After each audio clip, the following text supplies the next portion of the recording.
Assalamualaikum warahmatullahi wabarakatuh. Apa kabar sobat-sobat semuanya? Oke, mari kita lanjutkan saja ceritanya. Tapi seperti biasa bantu tekan tombol like terlebih dahulu. Bab 779. Pendaratan udara di Guizhou. Chu Chen mengerti suasana hati paman keduanya saat ini. Jika dia mengatakan lebih banyak lagi saat ini, itu akan sia-sia. Yang terpenting adalah segera bergegas ke Qian untuk menyelamatkan Xiao Yuer. Setelah memastikan lokasi pasti Xiao Yuer, Chu Chen segera menghubungi Qiao Changsheng dan memberitahu Qiao Changsheng bahwa apapun yang terjadi, apapun caranya, ia harus bergegas ke tempat Xiao Yuer secepat mungkin untuk menyelamatkan nyawa Xiao Yuer. Paman, jangan khawatir, Xiao Yuer adalah seorang pejuang. Dia berbeda dari orang biasa. Dia pasti bisa bertahan. Sambil menunggu kabar, Chu Chen menghibur pamannya. Tak lama kemudian, Bei Wanxing dan Song Yan juga tiba. Ketika mereka mengetahui bahwa Chu Chen akan segera pergi ke Guizhou, Bei Wanxing mengangguk dan mengingatkan Chu Chen untuk berhati-hati dan memastikan untuk membawa Xiao Yuer kembali dengan selamat. Keluarga Chu tidak memiliki banyak garis keturunan langsung, tetapi persatuan keluarga Chu jauh di luar jangkauan sebagian besar keluarga. Aturan pertama dari ajaran leluhur keluarga Chu adalah bahwa keturunan keluarga Chu, tidak peduli seberapa dekat mereka, tidak boleh terlibat dalam intrik. Song Yan memegang tangan Chu Chen. Ketika dia mendengar tentang racun semut berbisa mutan, ada kekhawatiran di matanya. Song Yan tiba-tiba teringat dan berkata, "Kemarin, orang-orang dari Siang Kaotang membawa ular berbisa. Aku pikir jimat pengusir roh di tubuhku dapat membuat ular berbisa itu pingsan. Tetapi kemudian aku menemukan bahwa keterampilan pemeliharaan kesehatan Tao dapat membuat ular berbisa menjadi jinak. Aku ingin tahu apakah itu akan berhasil pada semut berbisa mutan." Mata Chu Chen langsung berbinar. Dia tidak menyangka bahwa metode kultivasi ganda Tao untuk menjaga kesehatan bisa memiliki efek seperti itu. Jika semut beracun yang bermutasi dapat menjadi jinak di bawah pengaruh latihan pemeliharaan kesehatan Tao, maka itu pasti akan menjadi kegembiraan yang besar. Coba saja dan kau akan tahu. Chu Chen menggandeng tangan Song Yan dan berjalan keluar dari aula. Ketika dia kembali tadi malam, dia melewati sebuah kolam ikan. Ikan-ikan di kolam mendengar suara langkah kaki itu dan berhamburan seperti burung yang ketakutan. Chu Kaiping dan Bei Wanxing juga datang dan berdiri di hadapan mereka. Mata Chu Chen tertuju pada kolam ikan. Tiba-tiba, dengan kecepatan kilat, ia menangkap seekor ikan besar. Ikan besar itu berjuang di tangan Chu Chen. Chu Chen dengan lembut memasukkan ikan besar itu ke dalam air. Pada saat yang sama, ia mulai berlatih teknik pemeliharaan kesehatan Tao, perlahan-lahan membungkus tubuh ikan besar itu. Chu Chen melepaskannya, dan ikan besar itu mengayunkan ekornya dan berenang menjauh. Kalau di sini ada sulih suara, ikan besar itu pasti akan berkata, "Ya ampun, ikan itu ketakutan setengah mati." Latihan-latihan pemeliharaan kesehatan Tao tidak mempunyai manfaat seperti itu. Chu Chen menggelengkan kepalanya dan merentangkan tangannya tanpa daya. Bagaimana ini bisa terjadi? Song Yan juga menangkap seekor ikan dan melakukan hal yang sama. Ketika dia melepaskan ikan besar itu ke dalam air, sebuah kejadian yang mengejutkan Chu Chen terjadi. Ikan besar itu tidak pergi, tetapi malah dengan gembira melompat-lompat di sekitar tangan Song Yan. Bei Wanxing dan Chu Kaiping juga tercengang oleh pemandangan ini. Mengapa begini? Song Yan sendiri bingung. Dan kenapa? Chu Chen berkata dengan masam. Ini pasti ikan yang penuh nafsu birahi. Song Yan meludahi Chu Chen. Saat berlatih latihan pemeliharaan kesehatan tahu bersama, Song Yan menemukan bahwa ia memiliki kemampuan untuk menjinakkan binatang. Yan, sepertinya kita harus pergi ke Qiandi bersama. Chu Chen berkata, biarkan Xia Bei menangani urusan Bei Chen. Dalam perjalanan, kita bisa membahas keterampilan menjaga kesehatan Tao untuk melihat apakah kita bisa menemukan alasannya. Telinga Song Yan sedikit memerah. Ketika kata berdiskusi keluar dari mulut Chu Chen, Song Yan merasa penuh warna. Tidak ada waktu yang terbuang. Sebaiknya kau segera berangkat. Bei Wanxing berkata. Ingatlah untuk berhati-hati. Bei Wanxing baru saja menerima telepon dan berkata, pesawat khusus ke Guizhou sudah siap dan bisa lepas landas kapan saja. Chu Chen dan Song Yan berangkat bersama. Seluruh perjalanan dari Beijing ke Guizhou lebih dari 1000 kilometer dan akan memakan waktu 2 jam bahkan dengan pesawat. Tentu saja, Chu Chen dan Song Yan naik pesawat khusus, dan pesawat itu diberangkatkan sementara. Jadi mereka tidak perlu menunggu penerbangan. Ketika mereka tiba di bandara, seseorang sudah menunggu mereka. Seluruh proses itu tidak membuang waktu setengah menit pun. Berpacu dengan kehidupan, tiba di Guizhou dengan kecepatan tercepat. Pesawat itu melintasi landasan pacu dan terbang ke angkasa. Menatap langit biru dan awan putih di luar, Chu Chen memegang tangan Song Yan yang lembut, tanpa tulang, halus dan lembut. Mengapa kau menatap tanganku? Song Yan tak dapat menahan diri untuk berkata. Tangan giok yang dapat menjinakkan ular berbisa dan membuat ikan senang sungguh indah. Chu Chen menggenggam telapak tangan Song Yan dengan kelima jarinya. Gesekan di antara kedua telapak tangan itu membuat Song Yan merasa seperti ada arus listrik yang mengalir melaluinya. Kita berdua berlatih latihan pemeliharaan kesehatan Tao. Jadi mengapa aku tidak bisa melakukan ini? Chu Chen tampak serius. Tidak, aku harus mengamati dengan saksama dan menyelidikinya dengan saksama untuk mengetahui alasannya. Leher Song Yan yang putih dan lembut tampak tertutupi oleh lapisan bedak merah, dan bibirnya hampir digigit hingga berdarah. Jangan melakukan hal bodoh, kita sedang berada di pesawat. Pembahasan tentang kungfu tidak boleh dibatasi pada tempat, Chu Chen berkata dengan serius. Mungkin kita bisa mendapatkan beberapa keuntungan yang tidak terduga di pesawat. Song Yan setuju. 2 jam kemudian, pesawat mendarat. Jari Chu Chen dan Song Yan saling bertautan erat. Pipi Song Yan belum juga pudar. Dia tidak bisa menahan diri untuk mencubit pinggang Chu Chen dan berkata, orang jahat. Chu Chen ingat, tidak. Dia memikirkan seluruh proses itu dengan serius dan kemudian menghela nafas. Jalan di depan panjang dan sulit. Hanya dalam 2 jam, dia masih belum bisa menemukan kebenaran. Setelah pesawat stabil, Chu Chen dan Song Yan berjalan keluar sambil bergandengan tangan.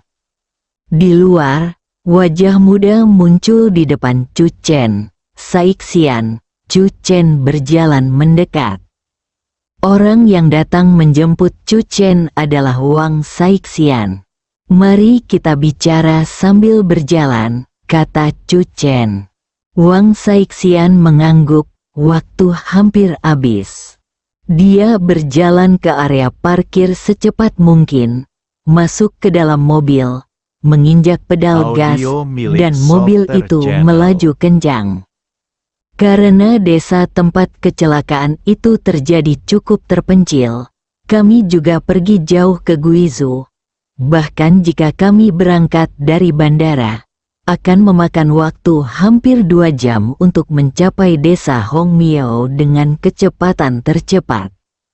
Wang Saixian berbicara dengan suara yang dalam.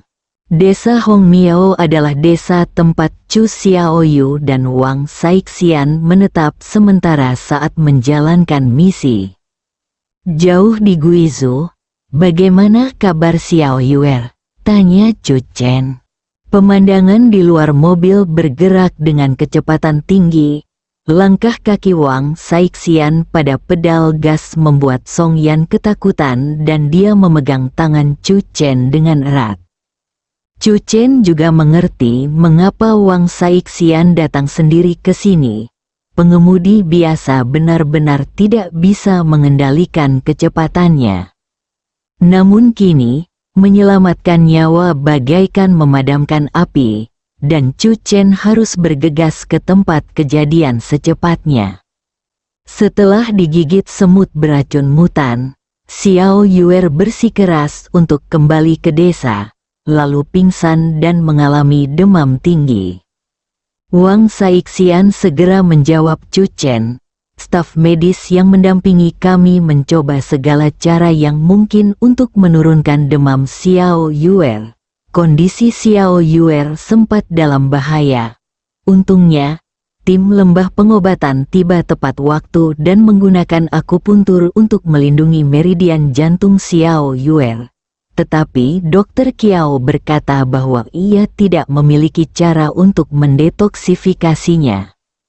Bahkan tetua Kiao tidak memiliki cara untuk menyembuhkan racun semut beracun yang bermutasi. Ini cukup untuk menunjukkan betapa mengerikannya toksisitas semut beracun yang bermutasi. Chu Chen mengangguk. Melihat tangan Wang Saixian hendak melepaskan seluruh roda kemudi, dia langsung berkata, "Saixian, santai saja. Aku punya cara untuk menyembuhkan racun semut itu." Namun Wang Saixian tidak santai karena hal ini. Terlalu banyak orang yang mengatakan hal ini.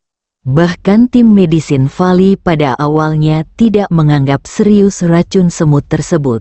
Tetapi ketika mereka benar-benar bersentuhan dengannya, semuanya berubah warna. Saat ini, hal yang paling menakutkan di ratusan ribu gunung ini bukanlah harimau pembunuh atau ular berbisa atau ular piton, tetapi semut kecil.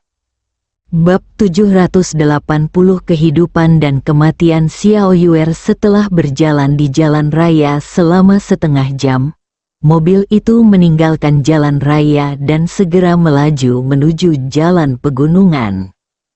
Bahkan di jalan pegunungan yang berkelok-kelok, Wang Saixian mengemudi dengan kecepatan yang sangat tinggi. Bahkan Chu Chen sedikit gugup. "Hei, Saixian, ada satu hal lagi. Kemarin di ibu kota, aku memberi pelajaran pada saudaramu."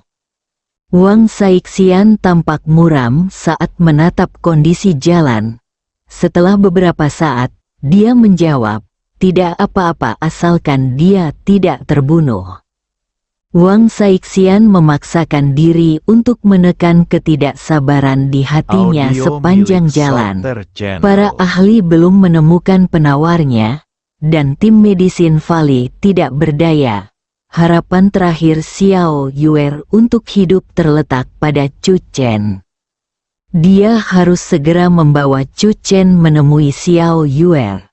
Di hati Wang Saixian, Xiaoyuer bukanlah saudara kandungnya, tetapi dia lebih baik dari saudara kandungnya.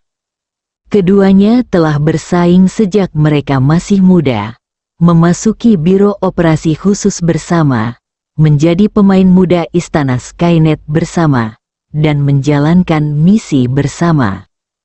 Wang Saixian menarik napas dalam-dalam. "Xiaoyuer, semuanya akan baik-baik saja." Meskipun Guizhou terpencil, jalan beton telah dibangun di sebagian besar tempat.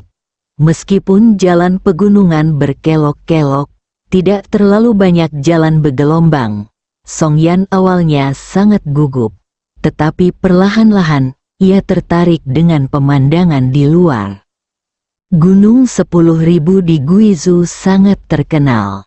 Song Yan menyaksikannya untuk pertama kalinya. Saat ini, dalam pandangan Song Yan, gunung-gunung di depannya tidak lebih buruk dari beberapa gunung terkenal dan sungai-sungai kuno. Mereka membentang bersama tanpa henti, memberikan kesan megah. Selain desa tempat semut beracun bermutasi itu muncul, apakah mereka juga muncul di tempat lain? Chu Chen bertanya secara proaktif. Bagaimana Xiao Yuer bisa mendapat masalah? Kami pergi ke Qiandi setelah sesuatu terjadi di desa, jawab Wang Saixian. Setelah tiba, kami langsung melakukan pemeriksaan di sekitar desa dan menemukan bahwa semua semut beracun berkumpul dalam radius 2 km dari desa. Sebagian besar dari mereka berkumpul di dalam desa. Desa Hongmiao, tempat kami berada saat ini, adalah yang paling dekat dengan desa itu, sekitar 5 km jauhnya. Untuk berjaga-jaga, kami meminta penduduk desa Hongmiao untuk mengungsi terlebih dahulu. Namun, beberapa penduduk desa tidak mau mengungsi. Tidak peduli bagaimana kita membujuk mereka, mereka tidak mau meninggalkan desa Hongmiao, terutama para lansia di desa tersebut. Penduduk desa yang menghilang tadi malam adalah cucu dari salah satu lansia yang tidak mau pergi. Lelaki tua itu tidak mau pergi, jadi cucunya tidak punya pilihan selain tinggal dan merawatnya. Cucu perempuannya menghilang pada malam hari karena sapi tua di keluarga tersebut pergi ke pegunungan dan tidak kembali selama sehari, jadi cucunya pergi mencarinya. Saat kami menemukan cucu lelaki tua itu, dia sedang duduk di atas batu di tengah sungai. Kedua tepiannya dipenuhi semut beracun yang bermutasi. Pada saat ini, Song Yan berkata, semut beracun takut air? Air dan api sama-sama ditakuti oleh semut beracun.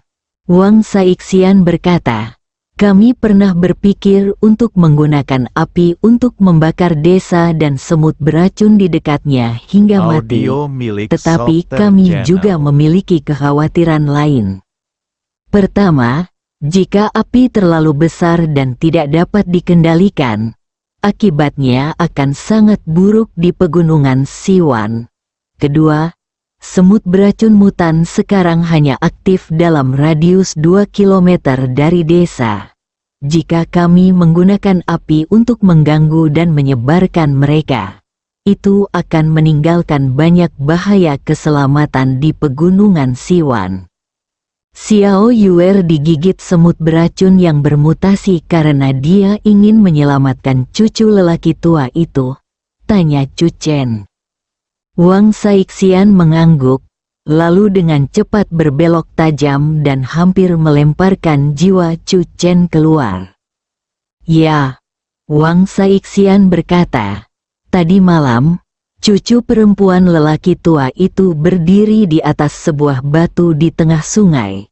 Meskipun dia tidak dalam bahaya untuk saat ini, ada banyak cabang di atas kepalanya. Kami juga menemukan bahwa semut beracun telah memanjat cabang-cabang itu dan dapat jatuh kapan saja dan mendarat langsung di kepala cucu perempuan lelaki tua itu. Xiao Yuer memilih mengambil risiko untuk menyelamatkan cucu lelaki tua itu. Dia melemparkan beberapa batu ke sungai, lalu menggunakan keterampilan kinggongnya untuk menginjak batu-batu itu hingga ke tengah sungai. Tanpa diduga, pada saat ini, semut-semut beracun di dahan pohon benar-benar jatuh. Hati Song Yan menegang. Xiao Yuer melindungi gadis itu dan membawanya ke tempat yang aman. Tetapi dia sendiri juga diselimuti oleh beberapa semut berbisa mutan. Sebelum dia bisa menyingkirkan mereka, Xiao Yuer digigit di leher oleh semut berbisa mutan itu. Song Yan menarik napas dalam-dalam dan berkata, "Semut beracun ini sungguh menakutkan. Anak baik, ternyata kau adalah pahlawan yang menyelamatkan seorang wanita cantik." Chu Chen tersenyum. Saat mereka semakin dekat ke tujuan, ia yakin bahwa ia dapat menyelamatkan Xiao Yuer. Ekspresi Wang Saixian tegas. "Di dekat tempat kami menemukan cucu lelaki tua itu, kami menemukan sisa-sisa tulang sapi kuning. Ada darah di seluruh tanah, dan ditutupi semut beracun mutan. Dan tempat itu berjarak 3 kilometer dari desa." Jangkauan aktivitas semut beracun mutan menyebar perlahan. Jika tidak ada cara untuk menghentikannya, tidak lama lagi pegunungan Siwanda akan menjadi Audio surga bagi milik semut Sober beracun yang Channel. bermutasi. Chu Chen menatap Song Yan. Yan, katakan padaku, apakah semut beracun mutan akan menjadi jinak di tanganmu?" Pupil mata Wang Saixian bergetar, dan dia langsung berkata, "Kita tidak bisa mencoba ini. Kita telah mengamati kebiasaan semut beracun mutan. Mereka menyukai daging. Jika mereka menemukan bau daging dan darah, mereka akan menjadi gila dan ganas. Memegang semut beracun mutan di tangan Anda, sungguh lelucon." Wang Saixian merasa ngeri hanya dengan memikirkannya. Setelah melintasi gunung lain, Wang Saixian menarik napas dalam-dalam dan berkata, "Desa di depan adalah desa Hongmiao." Akhirnya tiba. Chu Chen juga duduk tegak dan melihat sekeliling. Ada gunung di satu sisi dan tebing di sisi lainnya. Mobil itu tampaknya melaju setengah jalan mendaki gunung. Setelah jalan menurun, rumah-rumah jarang muncul di depan Chu Chen. "Tempat kami beristirahat adalah sebuah pusat kegiatan di desa. Saya dengar itu adalah sumbangan dari seseorang," kata Wang Saixian. "Dalam beberapa tahun terakhir, banyak dermawan yang memperhatikan situasi di daerah pegunungan Guizhou, yang telah sangat meningkatkan taraf hidup masyarakat di daerah pegunungan Guizhou." Setelah mobil berhenti, Chu Chen melihat sosok yang dikenalnya begitu dia keluar dari mobil. Kiao Changsheng berjalan cepat. "Tuan muda, mari kita periksa Xiao Yuer dulu." Sekelompok orang berjalan cepat masuk. Begitu pintu ruangan terbuka, aroma khas jamu Cina tercium di hidungku. Chu Chen menatap Xiao Yuer yang sedang berbaring di tempat tidur. Tubuh bagian atas Xiao Yuer telanjang bulat, dengan banyak jarum perak yang tertancap di atasnya. Kiao Changsheng menggunakan teknik penyelamatan nyawa jarum emas padanya. Chu Chen berjalan mendekat dan melirik seorang gadis muda yang berdiri tidak jauh dari tempat tidur. Dia tampak berusia sekitar 17 atau 18 tahun, dengan mata besar, rambut hitam panjang diikat dua, dan mengenakan pakaian adat Miao. Tangannya mencengkeram ujung pakaiannya dengan sikap yang agak tidak berdaya. Chu Chen bisa menebak identitasnya. Xiao Yuer tidak menyelamatkan orang yang salah. Setidaknya, dari apa yang dilihatnya sekarang, gadis itu cukup bersyukur. Tingkat racun semut beracun yang bermutasi itu berbeda-beda. Kiao Changsheng berkata dengan suara yang dalam. Ada yang bisa langsung berakibat fatal. Ada yang bisa menyebabkan orang jatuh koma dan terancam nyawanya kapan saja. Dan ada yang tidak berakibat fatal. Ini mungkin terkait dengan kondisi semut beracun itu sendiri. Chu Chen duduk dan memeriksa denyut nadi Xiao Yuer. Ada seorang pria paruh baya lain di ruangan itu, Lei Xiyu. Dia adalah salah satu orang utama yang bertanggung jawab atas cabang Guizhou dari Biro Operasi Khusus. Dalam insiden semut beracun yang bermutasi ini, tugas Lei Xiyu adalah membantu Chu Xiaoyu dan Wang Saixian. Meskipun Chu Xiaoyu dan Wang Saixian belum terlalu tua, mereka berasal dari istana Skynet dan masing-masing mewakili kekuatan yang besar. Lei Xiyu telah melakukan yang terbaik dalam beberapa hari terakhir. Takut bahwa kedua tuan muda itu akan mendapat masalah saat menjalankan misi mereka. Namun pada akhirnya, semakin Anda takut akan sesuatu, semakin banyak hal itu akan terjadi. Chu Chen, bisakah kau mendetoksifikasi semut beracun yang bermutasi? Lei Xiyu sangat khawatir. Wang Saixian berdiri di sampingnya tanpa menjawab. Matanya tertuju pada Chu Chen. Telapak tanganku berkeringat. Pada saat ini, di matanya, kedatangan Chu Chen juga memiliki satu makna, yaitu untuk menjatuhkan hukuman hidup atau mati kepada Xiao Yuer. Gadis Miao tahu bahwa seseorang telah pergi meminta tabib untuk menyelamatkan dermawannya, tetapi ketika dia melihat bahwa itu adalah pasangan muda, dia tertegun dan menjadi semakin gugup. Semut beracun yang bermutasi memiliki ciri khas, racunnya sangat ganas dan kuat. Qiao Changsheng berdiri di samping Chu Chen, siap membantu Chu Chen kapan saja. Chu Chen mengangguk. Dia sudah punya ide dalam benaknya. Tepat saat dia hendak bergerak, Chu Chen tiba-tiba mengangkat kepalanya dan menatap gadis berpakaian Miao. Gadis kecil, siapa namamu? Di belakangnya, Song Yan mengangkat alisnya. Alih-alih mendetoksifikasi Xiao Yuer dengan serius, dia malah menggoda gadis kecil itu. Di mana pisauku? Bersambung.